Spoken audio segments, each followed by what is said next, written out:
Hi everyone, I'm joined by Rob van Zyl, the creative director of Pleasant Company Games. He's sitting over on that side and he's going to show me how to play Konja and we're going to have a quick game together. So Rob, how do we actually play the game? Gareth, let me run you through the core gameplay of Konja. There are 3 phases in Konja.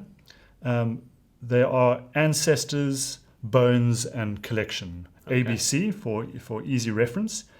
During the Ancestors phase, there are 5 ancestors in the middle of the table. Yeah. During Ancestors, the player will take one of the idols and place it on one of the ancestors, and then take the blessing of the ancestor, which is the top action. Okay. Then both players will receive the favor, which is the bottom action of the card.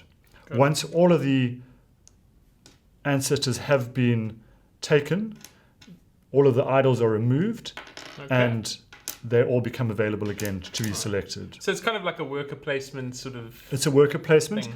and the ancestors essentially give a bonus for that turn. Great, okay, cool.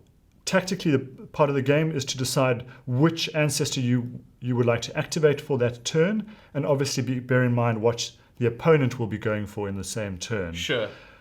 As each ancestor gives both players a favor, sometimes it is advantageous to try and block a player from taking that action before you. Okay, cool. The second part of the turn is Bones, which is the meat of the game. It's a dice rolling game. Players roll the 5 green dice and the 2 action dice. The action dice are blank on 3 sides, and 3 of the sides have a resource symbol representing one of the 3 resources in the game. Okay. Which are essentially gold, magic, and power. And power. Cool. The third part of the phase, to clarify, after rolling the dice, players will then use their relics. They all start with 3 relics in hand, as well as 3 spell cards, and they can use those in various combinations in order to manipulate their dice. Sure. The dice are being manipulated in order to get dice combinations, such as pairs, 3 of a kind, high numbers, etc. Yes. The third part of the phase is called Collection, in which players have a pyramid of summoning in front of them, and they can use that to exchange their dice combinations for various resources, as well as to summon clouds. Sure. Clouds represent the points in the game. Okay. And the first player to achieve 21 points on their clouds wins a game of Konja. Perfect. All right. So that sounds nice and simple and straightforward, and I think we should just actually get playing. And let's just jump if anything into it. comes up, we can sort of figure it out as we go along. Absolutely. So how do we figure out who goes first? The most important question. Normally it's the person with the largest beard. I think that's you today. I think it is me today, so I think I'll be the beardy shaman wizard today. Perfect. That sounds good. So let us start a game, and I will select one of the ancestor actions. So a good opening action is to take the second ancestor. Okay. The action allows me to choose one of the 3 resource types, and then both players receive 2 of that resource type. Okay. So it's always good to get power tokens, which are the green tokens, because they allow you to activate your relic cards in hand. Okay. So I will choose power tokens. So I take 2 green power tokens, and you get 2 green power tokens. So the bonus for being the player to take that action is that you get to choose which of the 3 resources everyone gets. Correct. Lovely. Okay. Now I move into the second phase, which is the bones phase, and I roll the 5 green dice and the 2 action dice. There we go. So currently I have a pair of 4s, a pair of 3s, and a 5. So I have a run or 2 pairs. Yes, okay, I see that. I've also got my 2 action dice showing face up, and they're both showing a resource symbol, which is showing a power symbol. Okay. Now the action dice can be used in 2 ways. They can either be spent during the collection phase for the resource symbols that are showing. Okay. They can also be used to activate the relic cards in front of the player. I see. The top left-hand corner of the relic card shows the activation requirements. A tap symbol shows that the card needs to be tapped in order to be played, which means the card is turned sideways. And the small action dice symbol means that an action dice is required in order to play that card. Okay. For this opening, I will decide to, I'm obviously like to get, I've got 2 pairs here, so it'd be great if I could try and turn one of those pairs into 3 of a kind. Sure, because that would get you a cloud. Because that would get me a cloud. Okay. The game is very simplified in that that of a kind, be it 3 of a kind, 4 of a kind, 5 of a kind, would get you either 3, 5, or 7 cloud points. Perfect. Pairs would get me magic tokens, and runs 3, 4, 5 or more, 2, 3, 4, 5, would get me gold tokens. Cool. And high numbers obviously get me power tokens. Okay, great. So I've got these 2 pairs. Yes. So let me try and turn this 5 into 3 of a kind. Okay. So what I'll do is I'll take one of my action dice and I'll place it onto my mask and tap the mask.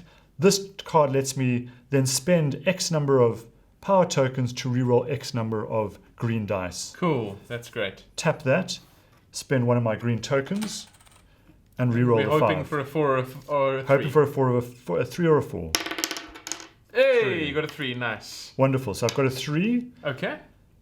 I will not spend the other action dice because that actually will give me a resource. Cool. So at that point, I'll finish phase 2 and I'll move on to collections. Okay. And I'll use my dice on my primitive summoning.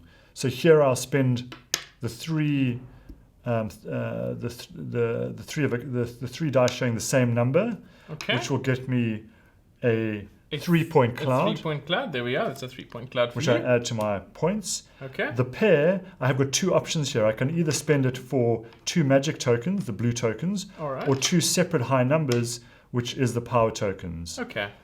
In this case, I'll keep it for the pair, which is the 2 blue tokens. Sure. Blue tokens are used to play my spell cards, which I have. I get 3 of these in hand. And these would normally be held in your hand. We're just playing. We're playing open for the sake of explanation, but yes, they'd be normally kept in your hand. They have a price in the top left-hand corner, which needs to be paid in magic tokens. Okay, up here. And the very last the unused action dice that I have has a power token, which I will then use to get an additional power token. Sounds good. Now that concludes my turn. Brilliant. Okay. I then hand the dice to you. Right, lovely. So we start with A, which is ancestors. I get to take a worker here or a meeple and choose one of these. Let me have a look here. So let's just talk about what these do while we're here. So this one we've discussed already. You get to pick a type of resource and everyone gets 2 of that resource. This one over here, what does he do? This card over here gives you a untap token, which lets you untap one of your relic cards at any time until this action is taken again. I see. Okay. And then additionally, then both players can then untap all of their relic cards. I see. So that's how they untap. Okay. Correct. So once your relic cards are tapped, they cannot be untapped until this action is taken. That sounds good. As this is a prototype, we are using, as people can see, some of the components have been are similar to Ancient Terrible Things. Similar, yeah. And in fact, for the sake of this demo, we'll be using a courage token from Ancient Terrible Things to represent the untapped token. Perfect. That sounds great. The second one we've explained, which is resource collection, the resource ancestor. The third one is the spell ancestor. That action lets you discard any number of your spell cards that you do not want. Okay. And then both players redraw up to 3 spell cards in hand. Okay, interesting. So once again, the spell ancestor is required if you wish to refresh or draw new spell cards. Cool. The 4th ancestor is the merchant ancestor. Mm-hmm. This one lets you, firstly, you can sell back any of your relic cards to the shop, which is in the box. Which is in the box. Okay, we'll get that shop and we'll get that shop and we'll do a quick edit and put the shop back in, and the player can then sell back their relics for the price shown on the relic card. Each relic card has a price in the top right-hand corner. Mm-hmm. Our starting relic cards obviously have no price. Sure. And then they have a sell cost. Okay, that sounds good.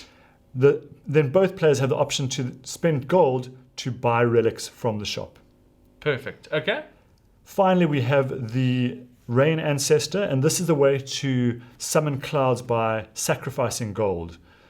The top action lets the active players spend gold to upgrade one of their clouds to the upgraded side. Okay. So each cloud has 2 sides, and when it gets turned over, there is an upgraded side. The cost to upgrade is shown on the cloud token with a small lightning bolt to show the upgrade cost. Thereafter, both players can then spend gold to summon clouds. Okay. And the cost to summon a cloud is also shown on the cloud tokens. Perfect. Right. I think what I'm going to do is I'm going to get rid of some of these cards over here. So I'm going to take the what is this one called? The blue. The spells. The spells. That's spells, the magic correct. ancestor. Perfect. And I am going to get rid of this card, Ancient Voodoo. And do I just put it into the discard pile? Into the discard over here? pile, and you draw a fresh one. Okay. And then we would both draw up to 3. But now Correct. we both have 3, so nothing Perfect. actually happens. Lovely. Okay. Then we move on to B for bones. Well, the next thing, yes, correct. Okay, perfect. Cool. So now I'm going to roll my dice. And at this point, I could spend 2 of these tokens here, 2 of these blue tokens to add a purple dice to the dice pool. Is that correct? Correct. Okay. And there's obviously there's 2 additional dice in the game. There is purple dice and there are red dice. Okay. The purple dice, you can add them to your dice pool, but they can only be re-rolled using your power tokens or relic card effect. Sure. And then there are the red dice, which are attack dice. And each of us starts with a shaker, which lets us use our attack dice during an opponent's turn. It requires a card to be tapped. And the way the red dice works is that you would, during an opponent's turn, after they have finished rolling their dice, you could choose to add a red dice to their dice pool. You would roll the red dice. Okay. And then immediately remove a dice of equal or lower number. Sure. And that would become their new dice result. Got it. Okay. I think what I'm going to do is I'm going to spend these 2 blues and I'm going to use this purple power card. So that means I take a purple dice. Is that correct? Correct. Does this get discarded now? That gets discarded to the discard pile. Okay, perfect. And now I'm going to roll my dice. So I'm going to move this purple dice out of the way here just so we don't get confused. Let's see what I get. All right, so I've got 2 5s, 2 4s, or 3 4s, and a 3. That's pretty good. All right, so let's have a look here. 2 5s, 3 4s, and a 3. So I think what I'd like to do is I'd potentially like to try and get some more 4s and hopefully get a nice juicy cloud. So what I'm going to do is I'm going to use my mask and I will place a white action dice on there and tap it and spend 3 greens to re-roll the 5s and the 3. Is that correct? Correct. Perfect. So I'm looking for 4s here. And no 4s. I do get some 2s. Now I can't do that again because that card is tapped. Correct. But you do have your altar, which lets you spend an action dice. Okay. To then, once again, spend green tokens to lock that many dice and re-roll all the rest. Oh, I see. Okay. So if you only wanted to maybe keep 1, that would be the more economical option. Absolutely. Okay. Well, I'm not going to do that now because I'm kind of happy with what I have at the moment. The only one I'm not super pleased with is the 2, but yeah, you get what you get. So let's go to this chart over here and start spending. So the first thing I have 3 4s, which is going to get me a 3 power cloud. So those are spent. Then I have these 2 2s, which I'm going to use to get 2 blue tokens. Is that correct? Correct. And then the 1 is nothing. The 1 is a dead dice. The 1 is a dead dice. Perfect. Okay. So what happens to this purple dice now? Does that go back into the supply? That goes back into just the general dice pool supply. Okay. So that until someone else would be using it, getting a purple dice. Perfect. That sounds good. All right. We're going to add in the missing offerings, which Lovely. is the store for the relics. Cool. And we'll put those out there.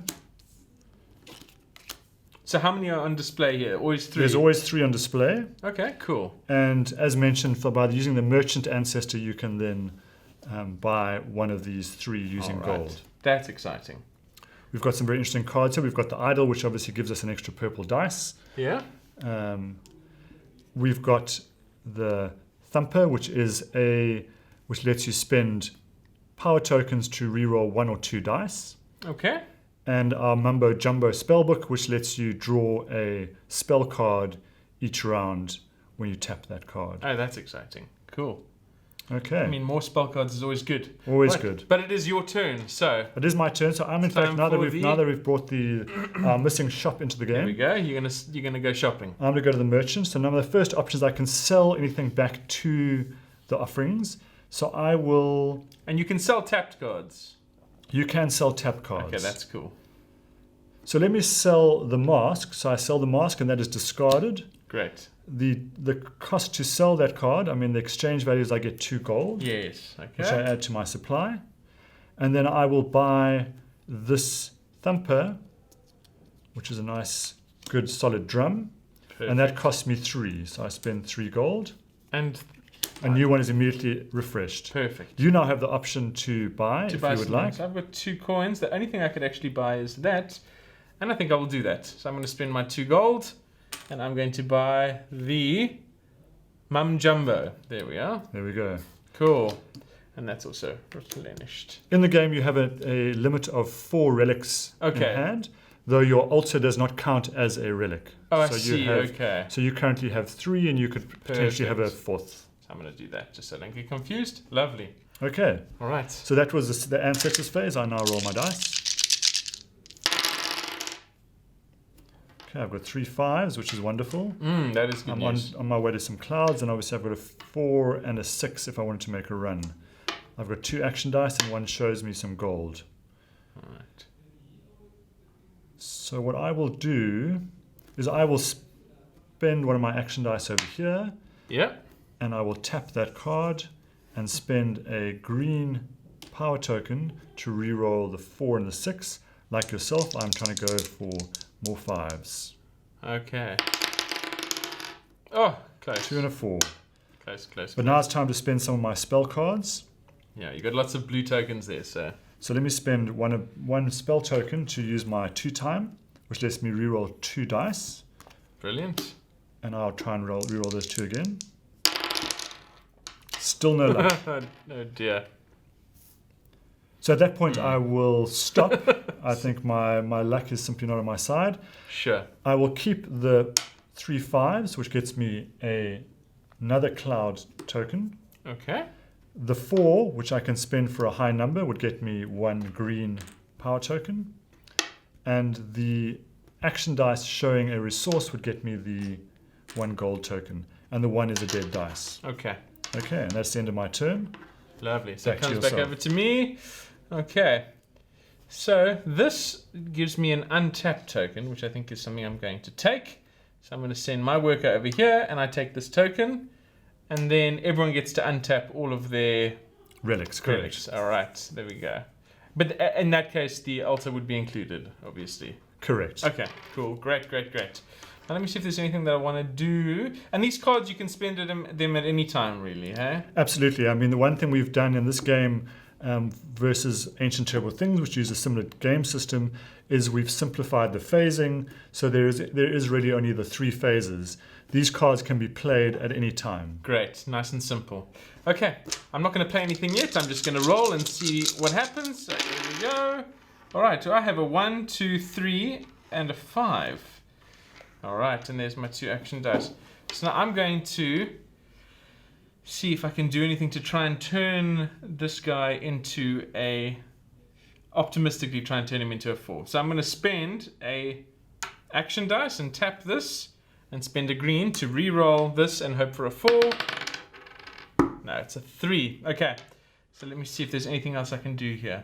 Ooh, I don't think so. I'm going to tap this to let me draw one of these. Is that correct? Correct. All right, and that comes into here. Anything else I can do? No. So all I really have, I have a 1, 2, and 3, which is a run, and that gets me some gold. And then I have a 5, which is a high card, and I have a action dice over there. All right, so you get 3 gold for your lovely for that run, and a green token for my high dice. Green dice for your high dice, and that resource token will get you 1 magic token. Lovely, cool. So it was a nice all-round around for me. All right, and now we are back over to you. Correct. Cool. There we go. The turns play very smoothly and they're very quick. Yes, which is very important. Yeah. So there's only 1 ancestor left. So I will take this ancestor, which is the rain ancestor.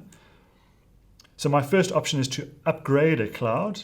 Yes. Which is the favor granted to me. Sure. The cost to upgrade a 3 cloud is 2 gold, sacrificing 2 gold, which I actually have. So I'll spend my 2 gold. Very wise. And turn over one of these to 4. Okay, so you've got 7 clouds altogether now. I've got 7 points in clouds. Then we've both got the option to purchase clouds. Sacrifice gold for clouds. Okay, so I actually can't afford anyone because the cheapest is 5 gold over there, and I only have 3. Correct, and I have no gold, so neither of us can take that second action. Perfect. We move on to bones. I roll the dice. Great. Whoa, lots of 5s. Lots of 5s. I seem to be rolling the 5s. Yeah, that's good. But a 6 and a 1. All my relics are untapped, so I will spend this relic. All right. With one of my white action dice, and I tap the card, and I spend a green power token to reroll 1 or 2 dice. I will reroll the 1 and the 6. All right. To get a 1 and a 6. Oh, goodness.